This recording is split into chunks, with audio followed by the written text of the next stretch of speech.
this is a total rant, so excuse me, but like BDs, like back office lawyers in compliance, like, do you guys realize that what you're doing is going to nip you in the ass? Like, it's actually costing your company money to be lazy and ignorant and just plain stupid about not allowing your financial advisors to market themselves. Like, do you guys realize that just by putting a blanket no on things and making your advisors use canned content because you're all so scared that someone's going to say something in the comments, like a client's going to mention something in the comments. Like, there are apps out there that can help you guys with this, that can help you navigate watching and keeping an eye on what's going on and making sure that advisors are compliant and that if complaints come in, that you're tracking the complaints.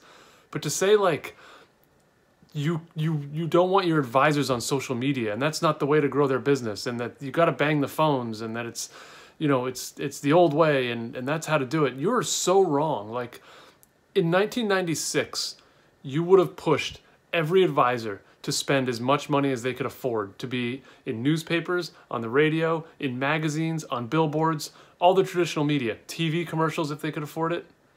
Fast forward 25 years and the phone and the apps and the ways that we consume content have completely eroded those old mediums, but yet now you're not allowing people to use them. Like, that doesn't even make sense.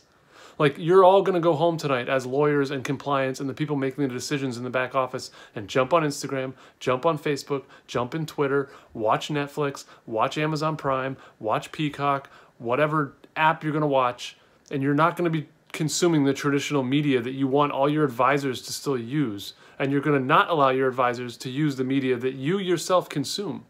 Like, that doesn't even make any sense. On top of that, do you guys realize like that there are generations of people right now accumulating wealth and growing, right, in their careers, on top of which are going to accumulate massive amounts of inheritance wealth when their parents pass away, and they need financial advisors, and you're not allowing your financial advisors to find them and talk to them and communicate with them.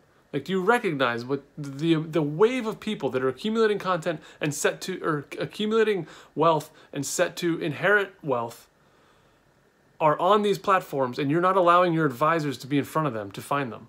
Instead, you're saying, put out the content that we give everyone, or no, just a flat out no. Like, does that make any sense at all? Like,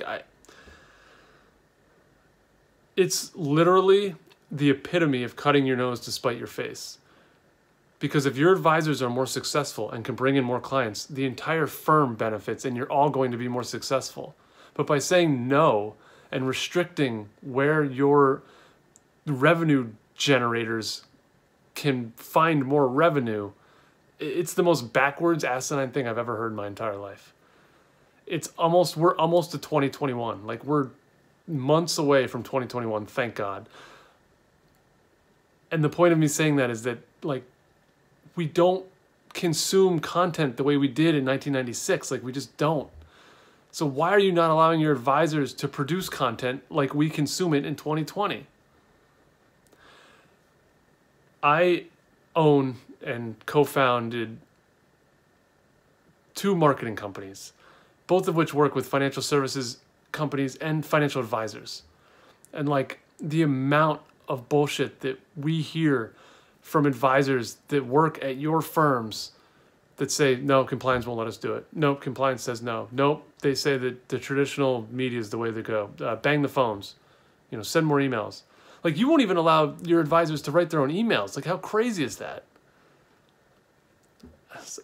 I don't know. This is a rant. I told you it would be a rant, but I'm at wit's end with this, and I'm almost to the point that if you're a financial advisor and your BD, the independent, the wire, the regional, wherever you work, wherever you clear through, does not allow you to market yourself in a 2021 world, I think you need to evaluate where you are. I really do. Like, I think you need to evaluate where you're holding your licenses and who you're working with. Because I don't know how else, like, are you going to just rub sticks together and hope to create fire? Like, it's like just praying that clients fall into your lap is I mean, that's a good activity, I guess, but that's not going to move the needle. Like, you need to be out there actively getting in front of people like me, actively getting in front of, you know, all this generations of people that consume content on this phone.